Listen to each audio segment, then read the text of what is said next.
تو اس کو جنت کی بشارات بھی سنائی جا رہی ہیں تاکہ اس میں جذبہ پیدا ہو نیکی کرنے کا، اور جہنم کا خوف بھی دلایا جا رہا ہے تاکہ وہ نافرمانی سے بچنے کی کوشش کرے۔ تو یہ حکمت معلوم ہوتی ہے آخری منزل میں کثرت سے آخرت کے موضوع کو بیان کرنے کی، کہ اب موٹیویشن بندے کے اندر پیدا ہو عمل کرنے کے اعتبار سے، نیکی کے لیے وہ آمادہ ہو اور بدی سے بچنے کی کوشش کرے۔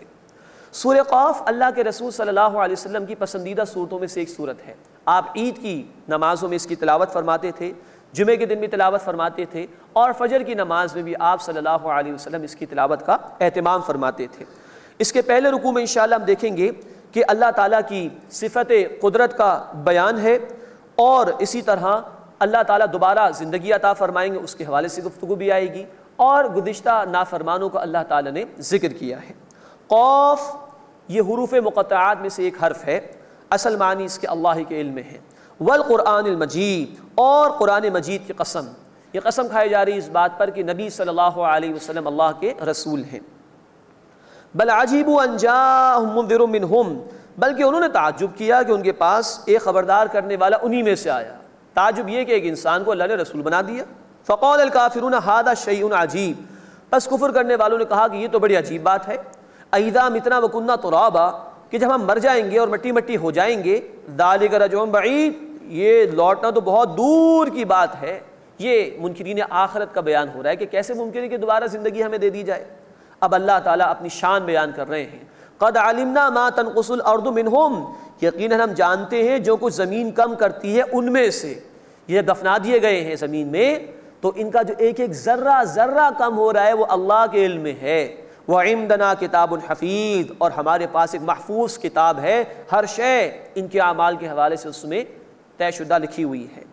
بل کذبوا بالحق لما جاءہم فہم فی امر مریج، بلکہ انہوں نے حق کو جھٹلایا جبکہ وہ ان کے پاس آ گیا، بس وہ الجھی ہوئی بات میں پڑے ہوئے ہیں، شکوک میں گرفتار ہیں۔ اب اللہ کی مزید قدرتوں کا بیان۔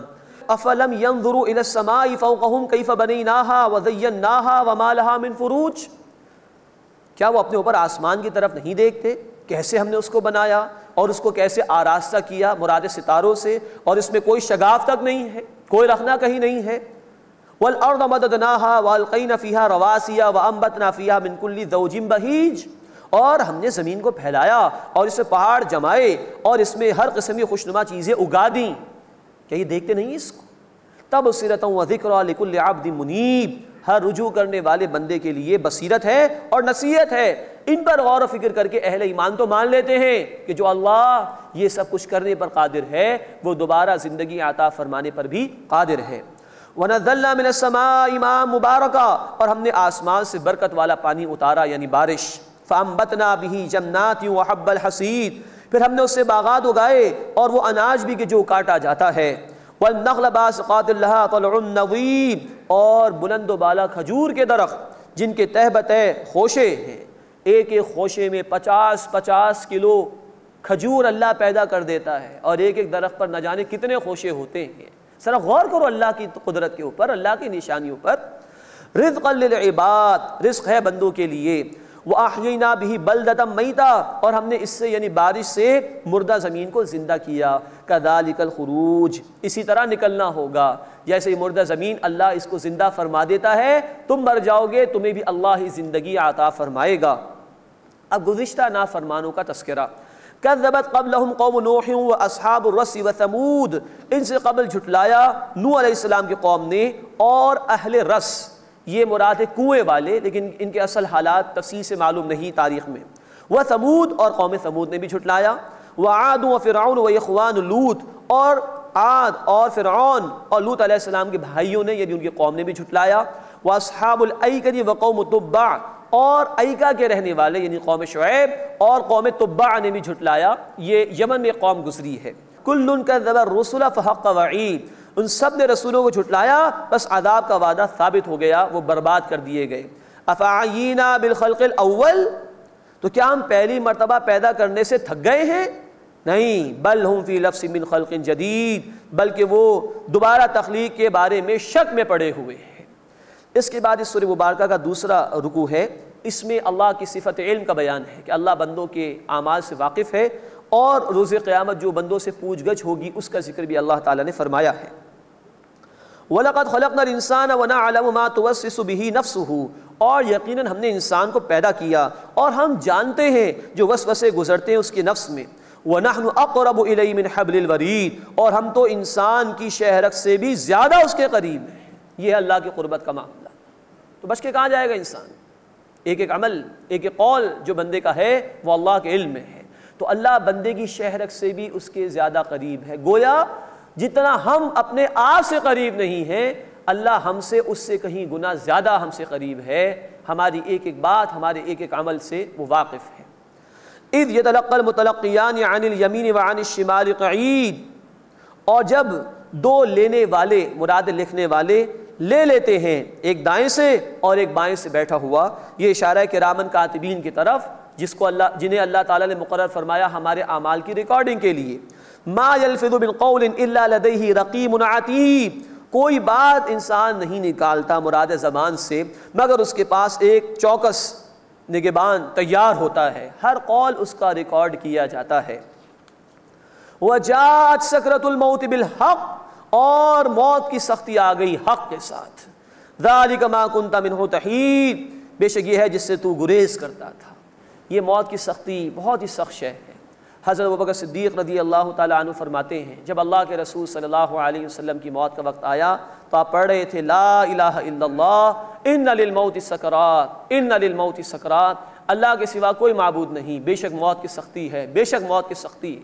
آپ دعا بھی کرتے تھے اللہم انی اعوذ بک من سکرات الموت، اے اللہ میں تیری پناہ میں آنا چاہتا ہوں موت کی سختی سے۔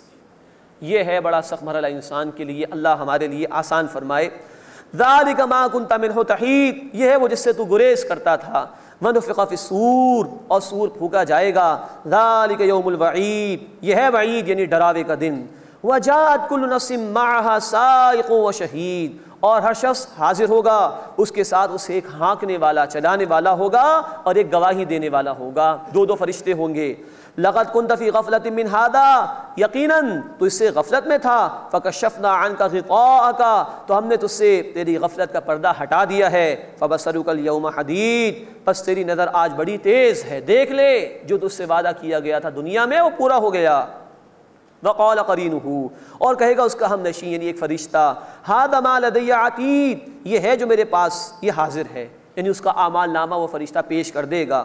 اب حکم ہوگا القیا فی جہنم کل کفار عنید، تم دونوں جہنم میں ڈال دو ہر ناشکرے سرکش کو، مناع للخیر، مال میں بخل یعنی کنجوسی کرنے والا، معتد مریب، حد سے گزر جانے والا اور شبہات ڈالنے والا، الذی جعل مع اللہ الہا آخر، جس نے اللہ کے ساتھ دوسرا معبود بھی ٹھہرا لیا تھا، فالقیاہ فی العذاب الشدید، بس اسے ڈال دو سخت عذاب میں۔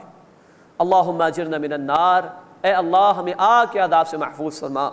قال قرینہ، اس کا ہم نشین یعنی شیطان کہے گا، یہ قرین کا لفظ آیا ہے سورہ الزخرف آیت 36 میں، کہ جو رحمان کے ذکر سے ہٹ جاتا ہے اس پر ایک شیطان مقرر کر دیا جاتا ہے جو اس کا قرین یعنی ساتھی بن جاتا ہے۔ اب شیطان کی بات ہو رہی۔ قال قرینہ، اس کا ہم نشین یعنی شیطان کہے گا ربنا ما اطغیتہ، اے ہمارے رب میں نے اسے سرکش نہیں بنایا تھا، میں نے اس کو نہیں ورگلایا تھا، ولکن کان فی ضلال بعید، بلکہ وہ دور کی گمراہی میں تھا۔ شیطان بھی اس دن جو ہے وہ فرار اختیار کر لے گا بندے سے۔ قال لا تختصموا لدی، ارشاد ہوگا میرے سامنے تم مت جھگڑو، وقد قدمت الیکم بالوعید، اور میں تمہاری طرف پہلے ہی وعدہ عذاب بھیج چکا ہوں، میں تمہیں پہلے ہی خبردار کر چکا تھا، تم نے کیوں نہیں اس سے فائدہ اٹھایا۔ ما يبدل القول لدي وما انا بظلام للعبید، میرے پاس بات نہیں بدلی جاتی اور میں بندوں پر ذرا بھی ظلم کرنے والا نہیں ہوں۔ اس کے بعد اس سورہ مبارکہ کا تیسرا اور آخری رکوع شروع ہو رہا ہے، اس میں نیک اور برے لوگوں کا انجام بیان کیا گیا ہے اور نبی کریم صلی اللہ علیہ وسلم کو اہم ہدایات عطا کی گئی ہیں۔ اب بڑی سخت آیت ایک آ رہی ہے قرآن حکیم میں سے، یوم نقول لجہنم هل امتلأت وتقول هل من مزید، جس دن ہم جہنم سے کہیں گے کیا تو بھر گئی، اور وہ کہے گی کیا کچھ اور مزید بھی ہے، اللہ بہت وسعت ہے میرے پاس، ڈال دیں ان نافرمانوں کو، ان مجرموں کو۔ یہ ہے وسعت جہنم کی۔ اللہ تعالی ہمیں جہنم کے عذاب سے محفوظ فرمائے۔ اللہ کے رسول صلی اللہ علیہ وسلم کی حدیث بخاری شریف میں جہنم پکارتی رہے گی یا اللہ اور کوئی ہے تو ڈال دے، اور کوئی ہے تو ڈال دے۔ پھر حدیث میں الفاظ ہے کہ اللہ اپنا پیر رکھ دے گا اس کے اوپر۔ اب یہ متشابہات میں سے کہ کیسے ہوگا، جب اللہ اپنا پیر اس پر رکھ دے گا جہنم پر تو وہ خاموش ہو جائے گی۔ وَأُذْلِفَتِ الْجَنَّةُ لِلْمُتَّقِينَ غَيْرَ بَعِيدٍ، اور جنت تقوی اختیار کرنے والوں کے قریب کر دی جائے گی، دور نہیں ہوگی، کوئی محنت نہیں کرنی پڑے گی وہاں تک پہنچنے کے لیے، اللہ ان کے قریب ہی کر دے گا۔ هَذَا مَا تُوعَدُونَ لِكُلِّ أَوَّابٍ حَفِيظٍ، یہ ہے وہ وعدہ جو تم سے کیا جاتا تھا ہر رجوع کرنے والے اور نگہداشت کرنے والے کے لیے، جو اپنے آپ کو بچاتا تھا گناہوں سے، حفاظت کرتا تھا اللہ کے احکامات کی۔ من خشی الرحمن بالغیب، جو رحمان سے بن دیکھے ڈرتا رہا، یہی تو سارا امتحان ہے کہ غیب میں رہتے ہوئے انسان اللہ کی اطاعت کرے۔ وجاء بقلب منیب، اور آیا وہ رجوع کرنے والے دل کے ساتھ۔ ادخلوها بسلام، کہا جائے گا اس میں سلامتی کے ساتھ داخل ہو جاؤ۔ ذالک یوم الخلود، یہ ہمیشہ رہنے کا دن ہے۔ لہم ما یشاءون فیہا ولدینا مزید، اس میں ان کے لیے وہ کچھ ہوگا جو وہ چاہیں گے اور ہمارے پاس اور مزید بھی ہے۔ بخاری شریف کی حدیث ہے کہ وہ نعمتیں ہیں کہ نہ کسی آنکھ نے دیکھا، نہ کسی کان نے سنا، نہ کسی انسان کے دل میں اس کا خیال تک گیا۔ وَكَمْ أَهْلَكْنَا قَبْلَهُم مِّن قَرْنٍ، اور ہم نے ان سے پہلے کتنی ہی امتیں ہلاک کر دیں۔ یہ سنایا جا رہا ہے مشرکین مکہ کو۔ ہم اشد منہم بطشا فنقبوا فی البلاد، وہ طاقت میں ان سے بھی زیادہ سخت تھیں، بس وہ شہروں میں پناہ مانگنے لگے، بچاؤ کے لیے فریادیں کرنے لگے۔ حل من محیص، کیا کہیں بھاگنے کی جگہ ہے؟ ان فی ذلک لذکری لمن کان لہ قلب، بے شک اس میں نصیحت ہے اس کے لیے جس کا دل بیدار ہو، جس کی فطرت سلامت ہو، جو حق کا متلاشی ہو۔ او القى السمع وهو شہید، یا وہ کان لگا کر سنے اور وہ متوجہ بھی ہو۔ یہ اشارہ ہے کہ رسول کی دعوت اگر سامنے آئے تو جو توجہ سے سن لے گا اس کو ہدایت مل جائے گی۔ وَلَقَدْ خَلَقْنَا السَّمَاوَاتِ وَالْأَرْضَ وَمَا بَيْنَهُمَا فِي سِتَّةِ أَيَّامٍ، اور یقیناً ہم نے آسمانوں اور زمین کو پیدا کیا اور جو کچھ ان کے درمیان ہے 6 دنوں میں۔ وَمَا مَسَّنَا مِن لُغُوبٍ، اور ہمیں کسی تھکاوٹ نے چھوا تک نہیں۔ اس طرح کے جملے بعض اوقات قرآن میں مناسب معلوم نہیں ہوتے کہ یہ قرآن نے کیا کہہ دیا، یعنی کہ عقل کہتی ہے کہ یہ کیا ہو گیا۔ اصل میں گزشتہ کتابوں میں ایسی ایسی باتیں بیان کر دی گئیں کہ اللہ نے اس کے رد کے لیے ان باتوں کو بیان فرمایا۔ کنگ جیمز ورژن جو کہ بائبل کا اس وقت اسٹینڈرڈ ورژن سمجھا جاتا ہے، اس میں لکھا ہوا ہے کہ ہی ریسٹڈ آن دا 7th ڈے، 6 دنوں میں اللہ تعالیٰ نے پیدا کیا زمین و آسمان کو، اور 7ویں دن اللہ تعالیٰ نے آرام کیا۔ معاذ اللہ، ایسی باتوں کا انکار کر رہے ہیں اللہ تعالیٰ اور اس کا رد فرما رہے ہیں، اور اس طرح کی باتوں کو اللہ تعالیٰ نے قرآن میں بیان کیا۔ وَمَا مَسَّنَا مِن لُغُوبٍ، اور ہمیں کسی تھکاوٹ نے چھوا تک نہیں۔ فَاصْبِرْ عَلَىٰ مَا يَقُولُونَ، بس اے نبی صلی اللہ علیہ وسلم صبر کیجئے اس پر جو وہ کہتے ہیں۔ وَسَبِّحْ بِحَمْدِ رَبِّكَ قَبْلَ طُلُوعِ الشَّمْسِ وَقَبْلَ الْغُرُوبِ، اور اپنے رب کی حمد کے ساتھ تسبیح بیان کیجئے سورج کے طلوع ہونے اور غروب ہونے سے پہلے۔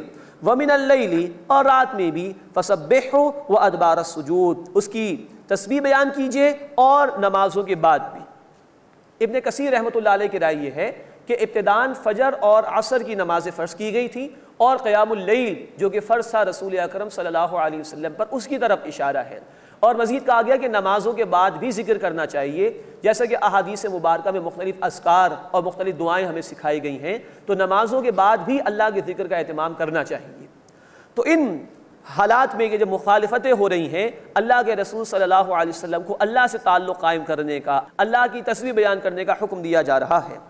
وَاسْتَمِعْ يَوْمَ يُنَادِ الْمُنَادِ مِن مَكَانٍ قَرِيبٍ، اور کان لگا کر سنو جس دن پکارنے والا قریب کی جگہ سے پکارے گا۔ اب یہ حشر کا بیان ہے۔ یوم یسمعون الصیحۃ بالحق، جس دن وہ زوردار آواز کو سنیں گے ٹھیک ٹھیک۔ ذالک یوم الخروج، یہ باہر نکلنے کا دن ہوگا۔ انا نحن نحیی ونمیت، بے شک ہم ہی زندگی دیتے ہیں اور ہم ہی موت دیتے ہیں۔ والینا المصیر، اور ہماری طرف لوٹ کر آنا ہے۔ یوم تشقق الارض عنہم سراعا، جس دن زمین ان سے شق ہو جائے گی اور وہ تیزی کے ساتھ دوڑتے ہوئے نکلیں گے۔ ذالک حشر علینا یسیر، یہ حشر، یہ جمع کیا جانا ہمارے لیے آسان ہے۔ نحن اعلم بما یقولون، اے نبی صلی اللہ علیہ وسلم جو کچھ وہ کہتے ہیں ہم خوب جانتے ہیں۔ وما انت علیہم بجبار، اور آپ ان پر جبر کرنے والے نہیں ہیں، کوئی زور آور نہیں، زبردستی نہ منوائیے۔ فذکر بالقرآن من یخاف وعید، بس آپ قرآن کے ذریعے سے تذکیر کیجئے، نصیحت کیجئے اسے جو میری وعید سے ڈرتا ہے، میرے عذاب سے ڈرتا ہے۔ قرآن کی یہ آیت بھی بتا رہی ہے کہ دعوت کا جو کام کرنا ہے اس کے لیے بیسک انسٹرومنٹ جو ہے اہل ایمان کے پاس وہ قرآن ہے۔ تذکیر کیجئے قرآن کے ذریعے سے۔ سورہ مریم آیت 97 بشارت دیجئے، انذار کیجئے قرآن کے ذریعے سے۔